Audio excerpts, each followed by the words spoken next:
জঙ্গল সাফারির গাড়িতে ওঠার জন্য আমরা দাঁড়িয়ে পড়েছি টিকিট চেকিংয়ের লাইনে। গাড়িতে উঠে প্রথমে রোয়ে সিট দেখে বসেও পড়েছি আমরা। সাফারিতে রওনা দেওয়ার সাথে সাথেই আমরা দেখা পেয়ে গেছি হরিণের। এরপর যেতে যেতে চলে এসেছি বিয়ারের সেকশানে, কিন্তু দুর্ভাগ্যবশত আমরা একটাও ভাল্লুকের দেখা পাইনি।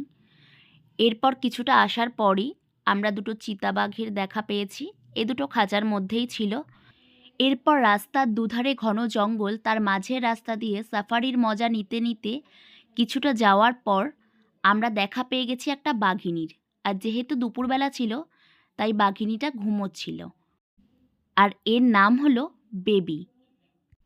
বাঘিনীর দর্শন করার পর আরেকটু যাওয়ার পরই দুটো সিংহেরও দেখা পেয়ে গেছি। এরাও রাস্তার মাঝখানে শুয়ে ঘুমাচ্ছিল। আজকের মিনি ব্লগটা এ পর্যন্তই। দেখা হচ্ছে আবার নেক্সট মিনি ব্লগে। টাটা।